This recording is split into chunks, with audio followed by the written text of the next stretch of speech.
నేను నా ప్రోగ్రామ్ ఏదైతే ఉందో మనం ఏకేఎస్ ఐఎస్ అకాడమీలో చేసే ఏపీ శిక్షణ ప్రోగ్రాంలో what all we have embedded as part of AP శిక్షణ ప్రోగ్రామ్ జస్ట్ ఒక 5 minutesలో మీకు ఎక్స్ప్లెయిన్ చేస్తాను. ఏపీ శిక్షణ ప్రోగ్రాంలో ఏంటంటే డైలీ ఆన్సర్ రైటింగ్ ఉంటుంది.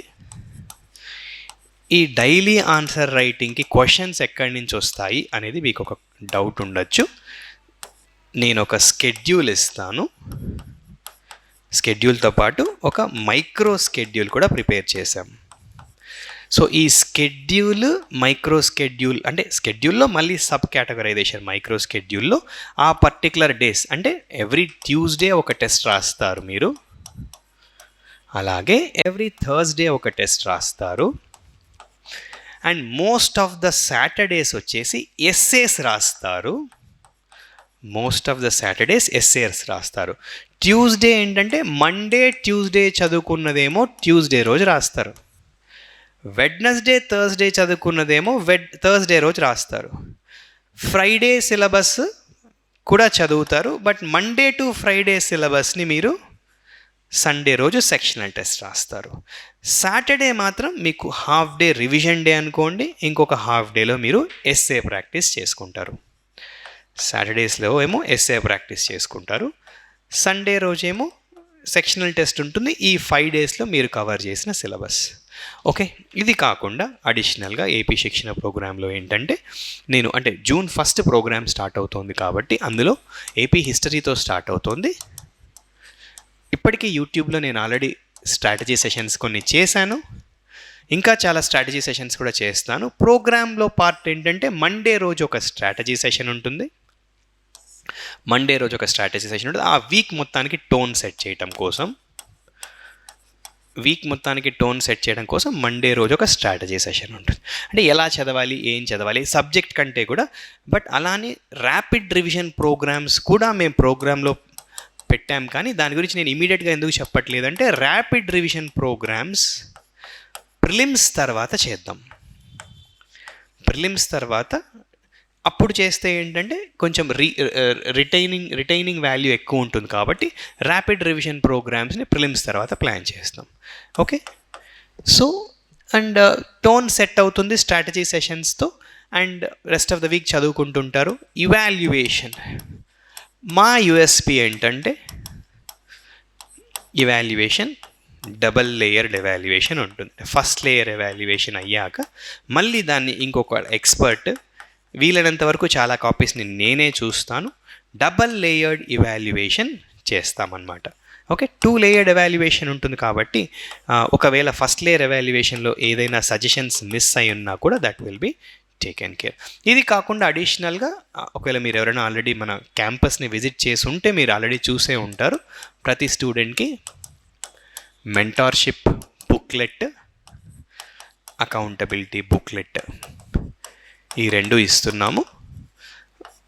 అకౌంటబిలిటీ బుక్లెట్ అంటే ఏంటంటే జస్ట్ మీ ప్రిపరేషన్ డిసిప్లైన్ని మానిటర్ చేయడానికి.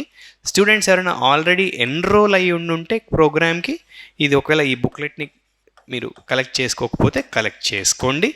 అండ్ మెంటార్షిప్ బుక్లెట్ ఏంటంటే మీ ఆన్సర్ రైటింగ్ ఎలా ఇవాల్వ్ అవుతుంది, మీ ప్రిపరేషన్ సిన్సియారిటీ ఎలా ఉంది అనేది మెంటార్స్ మీతో కూర్చొని డిస్కస్ చేస్తారు. మెంటార్ సెషన్ ఒక ఓవరాల్గా ప్రోగ్రాంలో ఒక 12 మెంటారింగ్ సెషన్స్ ఉంటాయి, 10 to 15 minutes మెంటార్షిప్ సెషన్స్ ఉంటాయి.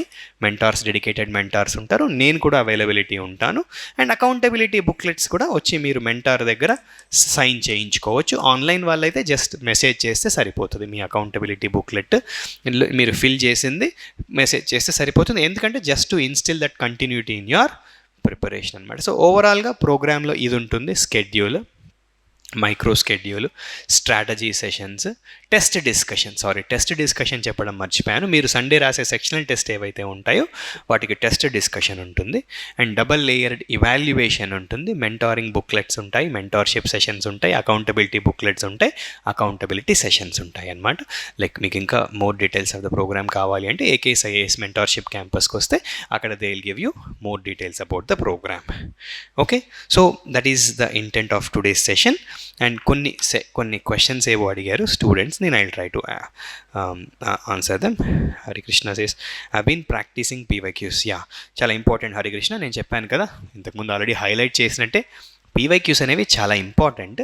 రిగరస్గా ప్రాక్టీస్ చేయాలి. పీవైక్యూ ఫోకస్ అదొక బౌండరీని సెట్ చేస్తుంది. Nature of the questions, analytical డెప్త్ని అర్థం చేసుకోవడానికి హెల్ప్ అవుతుంది. Answer writing PYQ notes taking వల్ల ఏంటంటే అవి రివిజన్ ఫ్రెండ్లీగా నోట్స్ కూడా మన దగ్గర రెడీ అవుతుంది. కానీ ఒక చిన్న కాషన్ ఏంటంటే too much emphasis on PYQ కూడా చేయకండి. కొంతమంది అంటే పీవైక్యూస్ చదివితే చాలు అని కూడా అనుకుంటుంటారు, అది కూడా వద్దు.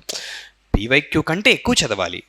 పీవైక్యూ అనేది ఏంటంటే కార్కి సైడ్ మిర్రర్స్ లాగా కదా, మనం సైడ్ మిర్రర్స్ ఎందుకు, బౌండరీస్ అర్థం చేసుకోవడానికి.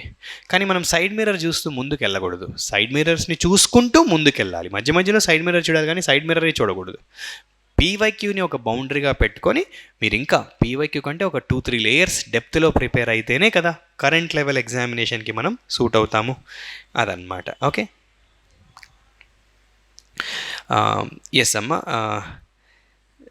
ప్రిలిమ్స్ పేపర్ టు ఏపీపీఎస్సి, అవునమ్మా అంతే కదా. ఇట్స్ నాట్ జస్ట్ క్వాలిఫైయింగ్ అమ్మ, కౌంట్ అవుతుంది. దెన్ తెలుగు మీడియం ధనుసిర, అసలు తెలుగు మీడియం ఇంగ్లీష్ మీడియం అది ఒకప్పుడు ఉండేదమ్మా డిస్టింక్షన్. ఇప్పుడు నా sincere opinion Telugu medium English medium ఆ డిస్టింక్షన్ ఏం లేదు. ఎందుకంటే ఏఐ టూల్స్ వచ్చేసాక, సపోజ్ నేను మీకు ఒక మంచి ఇంగ్లీష్లో ఏదో ఒక సూపర్ క్వాలిటీ పీడిఎఫ్ ఇచ్చానని అనుకుందాం. ఆ పీడిఎఫ్ని మీరు చాట్ జీపీటీలో పడేసి దాన్ని నాకు తెలుగులో ట్రాన్స్లేట్ చేయించమంటే అది ట్రాన్స్లేట్ చేయిస్తుంది కదా. ఇంత ఏఐ టూల్స్ వచ్చిన టైంలో అసలు ఐ డోంట్ థింక్ ఇంకా ఇంగ్లీష్ మీడియం తెలుగు మీడియంకి మెటీరియల్ లేకపోవడం ఇవన్నీ అవుట్డేటెడ్ అయిపోయాయి. మీరు జస్ట్ టెక్నాలజీని కరెక్ట్గా వాడుకోవాలి. అండ్ క్లాస్ లెక్చర్స్ అంటారా, ఇంగ్లీష్లో ఈవెన్ తెలుగు ఇంగ్లీష్ కాంబినేషన్లో ఉంటాయి కదా క్లాసెస్. ఏవో టర్మినాలజీస్ కొన్ని ఇంగ్లీష్లో ఉన్నా కూడా, ఈవెన్ మీరు కూడా తెలుగులో ఆన్సర్స్ రాసేటప్పుడు కూడా కొన్ని టర్మినాలజీస్ని ఇంగ్లీష్లోనే రాస్తున్నారు కదా, బికాస్ ఎగ్జామినర్స్ కూడా కొంచెం ఇంగ్లీష్లో టర్మినాలజీస్ని చదవడానికి ప్రిఫరెన్స్ ఇస్తున్నారు. ఇంకా మరీ అంటే వాడుక భాష, వ్యావహారిక భాష ఉంటే సరిపోతుంది Telugu, that is more than sufficient. అంటే ఒకప్పుడు ఉండే, అంటే ఈ తెలుగు ఇంగ్లీషు మెటీరియల్ లేకపోవటము ఇప్పుడు లేదు. మై సిన్సియర్ సబ్మిషన్, ఒకప్పుడు ఉండేనేమో కానీ తెలుగు ఇంగ్లీష్ డిస్టింక్షన్ ఇప్పుడు పోయింది. కొంచెం స్మార్ట్గా ఏఐ టూల్స్ని వాడడం నేర్చుకుంటే, ఒకప్పుడు ఆ గూగుల్ ట్రాన్స్లేట్ అదంతా సరిగా చేసేది కాదు. ఇప్పుడు ఏఐ టూల్స్ ఏంటంటే బ్రహ్మాండంగా గుడ్ క్వాలిటీ ట్రాన్స్లేషన్ చేస్తుంది, which is more than sufficient for you to clear the examination అని చెప్పచ్చు అనమాట. ఓకే, ఇంకా still syllabus please give some advice.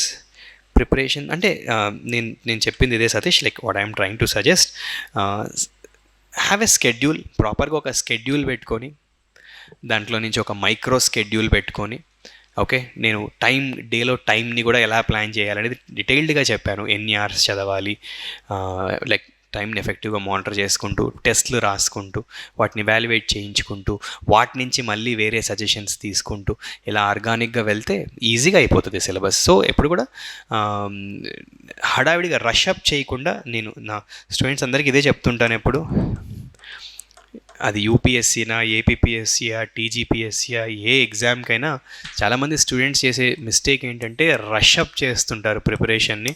అలా వద్దు, స్లోగా వెళ్ళండి, స్ట్రక్చర్డ్గా వెళ్ళండి, సస్టైన్డ్గా వెళ్ళండి, ప్రతి టాపిక్ని శాచురేట్ చేస్తూ వెళ్ళండి. ఓకే, అప్పుడే ప్రిపరేషన్ ఏంటంటే స్లోగా వెళ్ళడం అంటే ఏంటంటే చదవకుండా స్లోగా వెళ్ళడం అని కాదు నా ఉద్దేశము. ఏదైనా ఒక టాపిక్ని అర్థమయ్యేంత వరకు నిదానంగా అనలిటికల్ డెప్త్తో చదవండి. అలా చదివింది ఒక్కసారి చదివితే పర్మనెంట్గా గుర్తుంటుంది. అలా కాకుండా హడావిడిగా పేపర్లు తిప్పితే ఎన్నిసార్లైనా పేపర్లు తిప్పుతుంటాం కానీ నిజంగా మనకి సబ్జెక్ట్ మీద కాంప్రహెన్సివ్ అండర్స్టాండింగ్ రాదు. స్ట్రక్చర్డ్గా వెళ్ళడం అంటే అదే నేను అన్నాను కదా, ఒక స్కెడ్యూల్, ఒక మైక్రో స్కెడ్యూల్, దానికి ఒక టెస్ట్, ఆ టెస్ట్ని ఇవాల్యుయేట్ చేయించుకోవడము, దాని నుంచి కొన్ని సజెషన్స్ తీసుకోవడము, మోడల్ ఆన్సర్స్ నుంచి కొంచెం కంటెంట్ తీసుకోవడము, ఇదే స్ట్రక్చర్ అంటే. సస్టైన్డ్గా ఎప్పుడు వెళ్తుందంటే స్లోగా స్ట్రక్చర్డ్గా వెళ్తేనే సస్టైన్ అవుతుంది, లేకపోతే కన్ఫ్యూషన్ వస్తుంది ప్రిపరేషన్లో, కొంచెం హపజార్డ్గా కన్ఫ్యూజ్డ్గా ఉంటుంది అనమాట ప్రిపరేషన్. సో సస్టైన్ అనేది ఎప్పుడు అవుతుందంటే స్లోగా స్ట్రక్చర్డ్గా వెళ్ళినప్పుడు. అండ్ ప్రతి టాపిక్ని మనం శాచురేట్ చేసుకుంటూ వెళ్ళాలి. శాచురేట్ చేసుకోవడం అంటే ఇంకా ఆ టాపిక్ పైన నేను వీలైనంత కంటెంట్ని నేను గ్యాదర్ చేసేసాను అన్న కాన్ఫిడెన్స్ వచ్చాకే తర్వాత నెక్స్ట్ టాపిక్కి వెళ్ళచ్చు, ఇలా అనమాట. అంటే సోర్సెస్ అని అడుగుతుంటారు చాలామంది, ఏ బుక్ చదవాలి సార్, ఈ బుక్ చదవాలి. ఏదో ఒక బుక్ చదవండి, ప్రాపర్గా చదవండి. చదివిన ఫస్ట్ లేయర్ బుక్ని డీటెయిల్డ్గా అటెంటివ్గా చదవండి. ఫస్ట్ లేయర్ చదివాక కావాలంటే తర్వాత మీరు దానికి వేరే సోర్సెస్ నుంచి కంటెంట్ని యాడ్ చేసుకోవచ్చు. ఓకే, సో ఇవన్నమాట largely suggestions. Okay Satish, I hope I address your query. Okay, yeah sure, you can offline sessions కూడా ఉన్నాయమ్మా. Ranjith, you can just comment. AP history, AP geography, AP economy standard books. AP history English medium వాళ్ళకి Raghunath Rao sir అని ఒక book ఉంది. తర్వాత AP geography Telugu academy books బాగానే ఉన్నాయమ్మా. AP ఎకానమీకి కొంచెం దాన్ని ఏమంటారు, ఏపీ ఎకానమీకి స్టాండర్డ్ బుక్ ఎందుకో నాకు అనిపించదు. I not find. నేనే 2018-19లో నా బుక్కే ఒకటి ఉండే ఉదయ్ పబ్లికేషన్స్కి రాసాను. తర్వాత అంటే like not trying to say that తర్వాత బుక్స్ ఏవి బాగాలేవని నా ఒపీనియన్ కాదు, సమ్హౌ ఎగ్జామ్ స్టాండర్డ్ లేదని నాకు అనిపించింది. నేను usually AP economy related content స్టూడెంట్స్కి నేను చేసిందే ఇస్తుంటాను. ఎందుకంటే అది ఎప్పటికప్పుడు క్వశ్చన్స్ డైనమిక్గా ఉంటున్నాయి కాబట్టి ఎగ్జామ్ డిమాండ్కి. And 80% of the syllabus UPSC economy. ఆ 20% AP schemes, AP irrigation projects, లేకపోతే ఏపీ రిలేటెడ్ ఎకనామిక్ డెవలప్మెంట్స్, ఏపీలో ఇన్సెంటివ్స్, ఏపీలో పాలసీస్, అవి current affairs sources, economic survey, government release చేసే డాక్యుమెంట్స్ నుంచి సమ్మరీ కంటెంట్ తీసుకొని దాన్ని నోట్స్ చేసుకొని మనం ఓన్గా కూడా ప్రిపేర్ అయిపోవచ్చు. బట్ ఎస్, నేనైతే ఏపీ శిక్షణలో ఏపీ ఎకానమీకి నేను సపరేట్ కంటెంట్ ఇస్తాను. So if you want you can be part of this initiative. I will try to address that issue. కొంచెం ఏపీ ఎకానమీకి నేను కాన్ఫిడెంట్గా ఈ బుక్ చదవండి, ఈ బుక్ చదివితే మీకు డెఫినెట్లీ హెల్ప్ అవుతుందని చెప్పలేకపోతున్నాను. ఇదన్నమాట.